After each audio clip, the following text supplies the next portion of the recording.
এসির বিল তো হাতে পেয়ে গেছি, তো আমি একটা কথাই বলতে চাই যে যারা বড় ঘর করার সিদ্ধান্ত নিচ্ছ তারা এটা ভেবে নাও যে সব কিছুতেই খরচা। যেমন কি আমার ভাইয়ের ঘরটা সব থেকে বড়, আমাদের দুটো ঘর সব থেকে বড়, আমাদের মানে অ্যাকচুয়ালি আমাদের সব ঘরগুলোই বড় বড় করেছি, কিন্তু উপরের যে স্টুডিও আর ভাইয়ের রুমটা আছে সব থেকে বড়। তো ওখানের এসির প্রাইস পড়েছে ভাই 50,000 টাকা, মানে শুধু ভাইয়ের ঘরের। মানে বুঝতে পারছো তোমরা, যেরকম বড় ঘর তেমন এসির প্রাইসও বেশি, সমস্ত কিছুর দাম বেশি পড়েছে। অ্যান্ড যাই হোক, বাই দ্য ওয়ে গাইস, এই যে এই এসিটা একবার দেখো। তো এটা হচ্ছে আমার ভাইয়ের জন্য পছন্দ করা হয়েছে, 2 টনের এসি, 2 টনের এসি ভাইয়ের জন্য পছন্দ করা হয়েছে।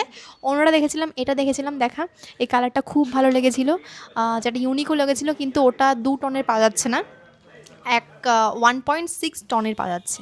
তো সেটা হবে না, কারণ ভাইয়ের ঘরটা প্রচুর বড়, 2 টনের অ্যাভেলেবেল হয়নি, এখনও লঞ্চ করেনি। তো সেই কারণে কিন্তু আমরা এই ব্র্যান্ডের নিয়ে নিয়েছি 2 টনের, যেটা দেখতে আমার মোটামুটি লেগেছে, কিন্তু ভাইয়ের অনেক ভালো লেগেছে, আমি জানি না।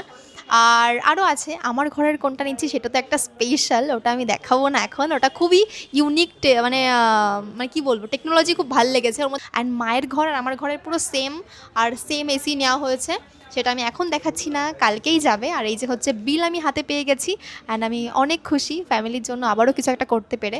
যাই হোক, ফ্যামিলির সবাই খুশি। অ্যান্ড এবার কয়েকদিন পরে আমি আমার স্টুডিওর জন্য একটা নেব, এইটাতেই প্রচুর টাকা হয়ে গেছে।